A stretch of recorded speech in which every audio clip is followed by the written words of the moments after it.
This is one of the most exciting fights we've ever seen. Everybody that night at home watching it was amped. Everybody at the actual fight was going crazy.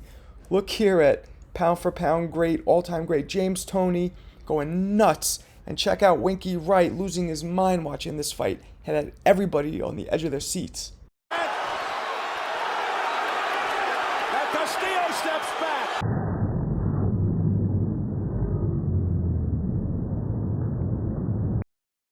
This is Diego Corrales' opponent, Acelino Freitas, just 9 months before Diego battles it out in his infamous fight against Jose Luis Castillo. Now, doesn't something here look crazy familiar? Freitas, in trouble, down he goes. As the mouthpiece went out, Castillo looking to finish it here. He goes down again. Takes the mouthpiece out. Takes the mouthpiece out. Today I'm going to talk about the greatest fight I've ever seen. This is a fight that had everything. You had a highest level of skill, speed, power. You had controversy. You had drama. You had grit. You had unbelievable electric excitement. Everything.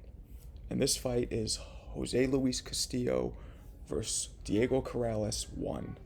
By far the greatest fight I've ever seen. And I'm going to break down for you exactly why. Coming into Diego's fight against the undefeated Floyd Pretty Boy, at the time Pretty Boy Mayweather, Diego Corrales was 33-0, 28 knockouts, and was thought of as the beast in the division, way taller than everybody, harder hitter and all that. But this ended up being Diego's first loss, as the world for the first time saw that Floyd was really as good as he was claiming. Floyd's movement in and out and slick, hard, fast punches ended up being the downfall for Diego. I think he's going to start getting a little frustrated, counter and hurt. Yeah, that's it, because there's a left hand and down. Punches. He hadn't thrown the oh, down he goes again. And he right hand, and down goes Corrales. So you see here that Floyd starts noticing something about Diego, noticing a chink in his defensive armor. He notices that when he goes on the attack, Diego had the habit of moving his head downwards to get out of the way of punches. But while he does that, he has his hands down by his side. He's just moving his head, leaving his whole head wide open to counter shots. So as long as you time his movement correctly, you're going to catch him. And you see that Floyd, after he figures that out, starts leaping in and catching him exactly at the right moments where his head's at. You see some concern on his face, and now he's getting throw punches for, and oh, good left hook. You see some concern on his face, and now he's getting Corrales' last fight, right before he fights Castillo, is against Brazil's Acelino Freitas. This fight was amazing because you see starting out, Freitas is sticking and moving, doing kind of what Floyd did, but then Corrales took what he learned from the loss to Floyd and employed it here and was able to end up cutting off the ring and getting Freitas in a corner and timing him to unleash that serious power on him. But he has been landing more. Left hand that got through by Corrales, 38-2, 31 knots. Freitas in trouble, down he goes! After Corrales ends up cutting off the ring and finally getting to the sticking and moving Freitas, he catches him and Freitas goes down. Now Freitas does something that is very interesting and smart. He spits his mouthpiece out as he goes down because he knows that buys him extra time, because it takes his cornermen time to wash off the mouthpiece, put it back in his mouth. The referee calls a time in the action, and this all buys him time to recover and clear his head. Now, Freitas does this 2 times throughout the fight. Now, remember this clearly, because we're going to come back to this later, because it definitely plays a part in this whole story. But still, it doesn't matter, because Diego just gets to him and finishes out the show, so much so to where Freitas actually just gives up. He quits, no mas. Right hand down goes Freitas. A good combination as well. Oh, Freitas is down for the 3rd time. Just 2 fights before his battle against Diego Corrales, Castillo fought Joel Casamayor. Now, Casamayor had fought Diego Corrales earlier, and it was a crazy battle. Well, it is boxing hell when you have to fight your way back. There goes Corrales. A left hook. Talk about heart. Oh, Casamayor goes down. And Casamayor eventually ended up stopping Diego Corrales on a cut. Who knows what would have happened if the fight went on, but they definitely had a tough time with each other. Now, on the other hand, when Castillo faces Casamayor, his aggression, his boxing IQ, and his power and his tenacity ended up proving to be just a little too much for Casamayor. Yeah, Castillo, I like what Castillo's doing. Yes, very good. Good right hand for Castillo. He's such a cool customer. Jose Luis Castillo's next fight was against Pretty Boy Floyd Mayweather. Yes, the aggressive, killer Pretty Boy, not the more safe, technical Money Mayweather. And they fought twice, Castillo and Mayweather. Why? Well, because a lot of people thought that Mayweather lost that first fight to Castillo, so they had to do it again. Now, in the rematch, Mayweather won with no question. But in the first fight, and I just watched it recently for the first time, I really think that Mayweather lost that fight. I gave it to Castillo by 1 or 2 rounds.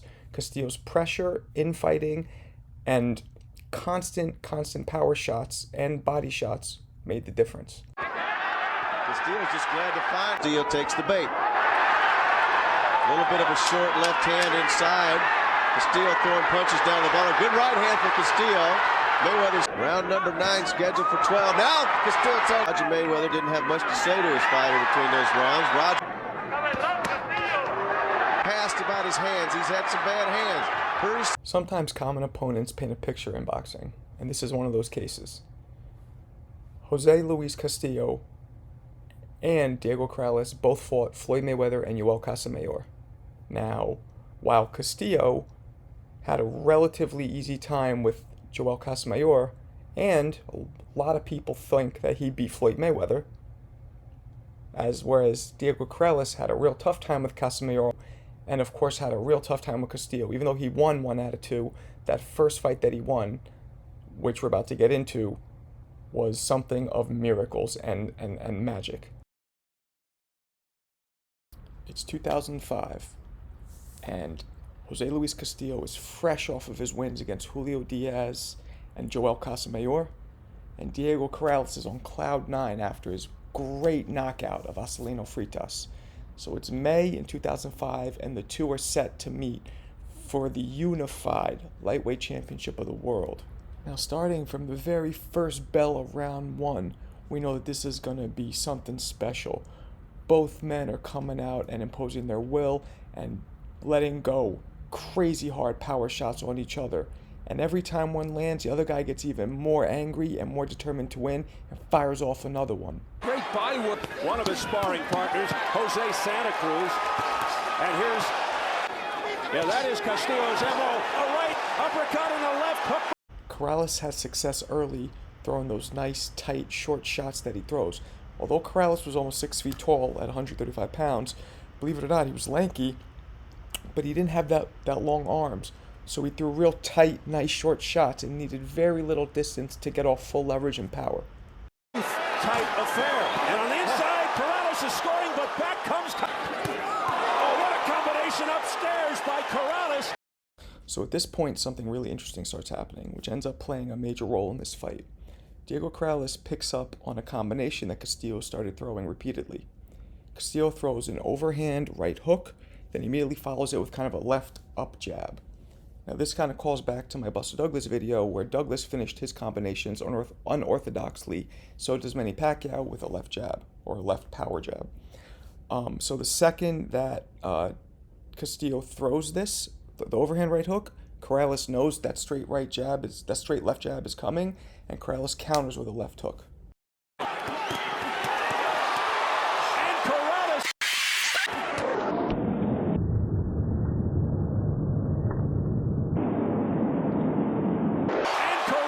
Another thing to pay attention to is kind of an insight on how Diego Corrales gets that serious power with those short shots. If you see, when he throws his right hand, he doesn't just throw the right hand straight or hook it. He throws it up and comes down, and his whole body follows through with it. So when you punch down, which is one of the advantages to being a tall fighter, the Klitschko's used to always do this.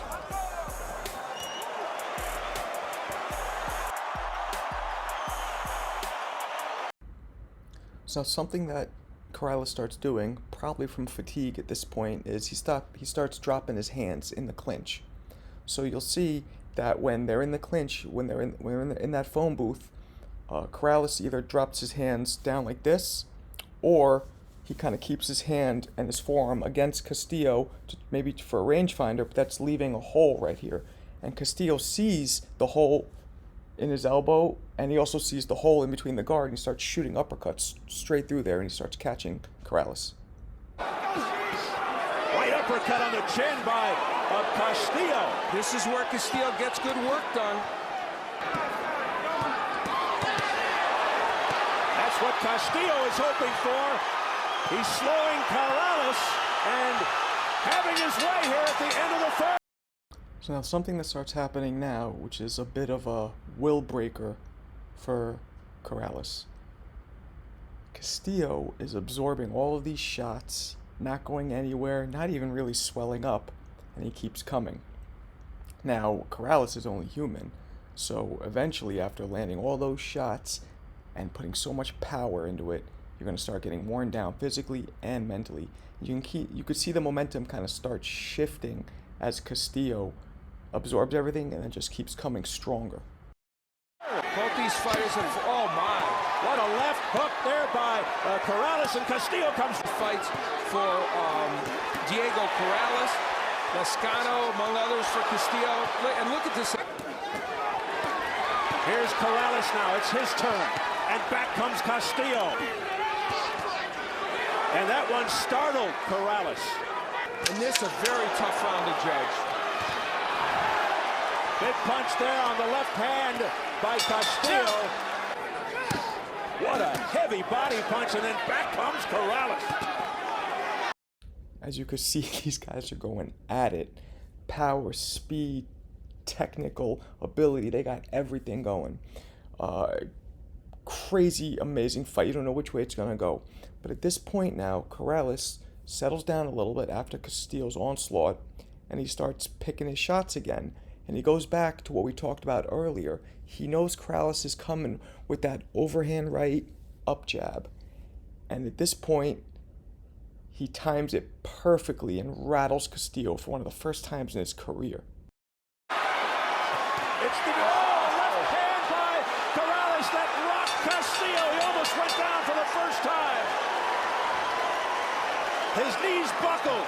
So many dramas being acted out in this fight. Look at Corrales showing the sense of urgency with his left eye nearly aslant. Now something really interesting happens. History repeats itself. Corrales' eye is swelling up, and he's starting to feel that urgency.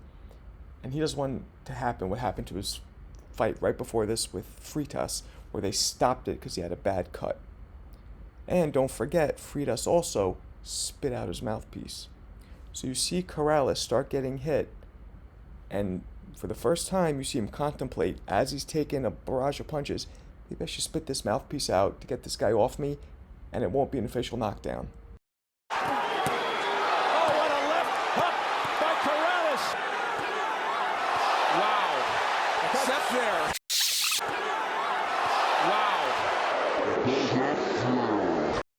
And then a few exchanges later, Corrales is like, you know what, screw this. I'm spitting this mouthpiece out. I need a breather, and I won't have to lose that extra point. 2 points, actually, for the knockdown. Let me see what happens. Hey, if Freitas did it to me, it should work if I do it to him. Castillo!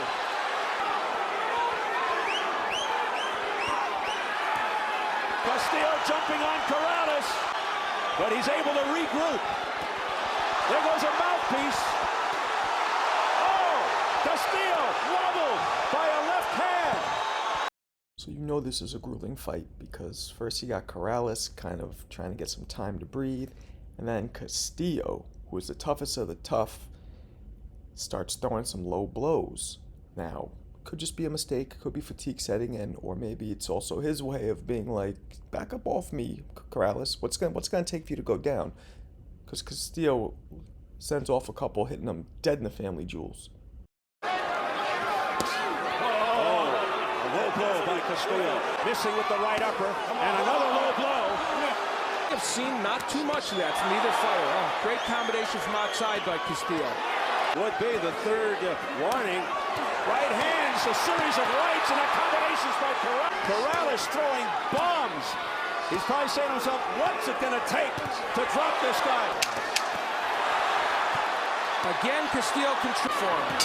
Big right hand at the bell by Corrales. And now, the greatest round probably in boxing history. Possibly the greatest fight in boxing history. And now we're going to witness the greatest round in all of professional boxing history. This is insane. It has everything. So the round starts off with Diego Corrales coming in and throwing a couple body shots, getting low. Then as he goes in for the second time to go low to throw a couple body shots, he walks into a left hook that changes everything. The WBC WBO unification lightweight title fight. Oh, what a left hook by Castillo, and Corrales is down. The mouthpiece comes out. 4, 5. You all right? You want to continue? Okay, here we go. Time. Come here. They get the mouthpiece back. He was up. After this knockdown, Corrales spits his mouthpiece out for the second time. And as the rule books say, there's a timeout in the action. The referee picks him up. Corrales gets to walk over to his corner, have his cornerman clean it off, and put the mouthpiece back in. And this buys Corrales valuable time to recover. What a dramatic moment here in round 10 as Corrales hits the canvas. Castillo looking to finish it here. He goes down again. Takes the mouthpiece out. 4, 5, 6, 7, 8, 9. So Castillo's on the attack. He throws a jab and then feints to throw another jab and instead comes across with the left hook, catches Corrales. Corrales goes down again. And he takes his mouthpiece out again. Now, the referee at this point, he's onto him. He takes a point off because he sees it's a tactic. But this could end up working towards Corrales' favor because now, not only does he have extra time to wash the mouthpiece out, put it back in, the referee calls a time in the action, takes the 1 point, goes across to all 4 judges, lets them know it's 1 point. All this seconds add up, and Corrales is recovering by the second. Come here. You all right? You all right? I'm going to penalize you, taking 1 point off. Time. 1 point off here. 1 point off. 1 point. Excessive spitting out of the mouthpiece. A point deducted. Come on. You're spitting out the mouthpiece. To make matters even worse. So it's crazy how this fight goes in ebbs and flows and in patterns that they all kind of circle back.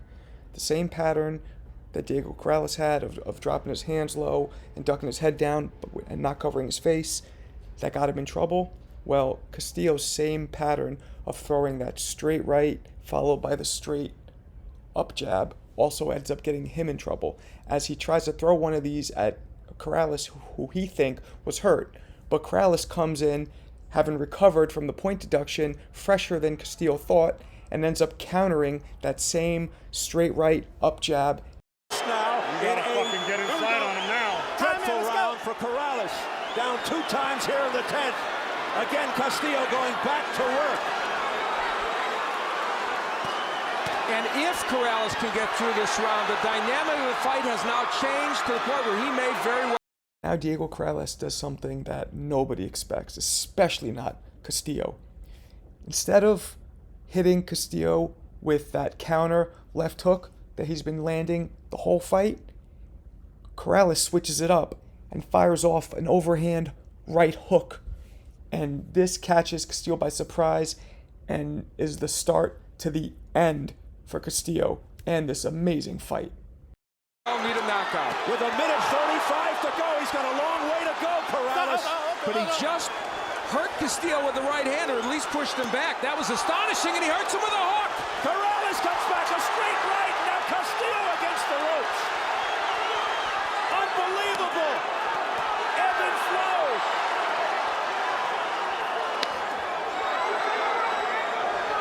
They're all standing here. Mandalay Bay. Corrales coming back. And now the sequence that ends up ultimately ending this fight is what we were looking at from the very beginning. Castillo goes in to throw that straight right, up jab, and Corrales just times it perfectly and catches him with a hard left hook. And Diego jumps in, smothers him, and the referee stops the fight. After being on the canvas twice here,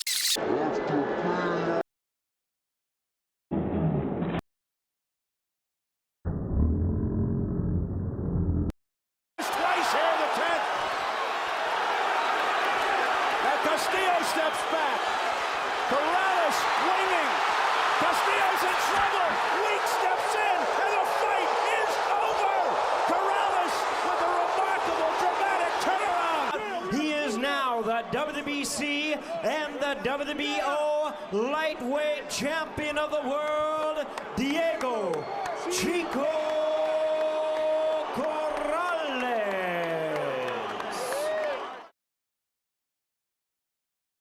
To request specific fighters to be interviewed, to request specific fights you want analyzed on Box Analysis, please guys, subscribe and follow to our YouTube channel, and we're going to make it happen. Peace.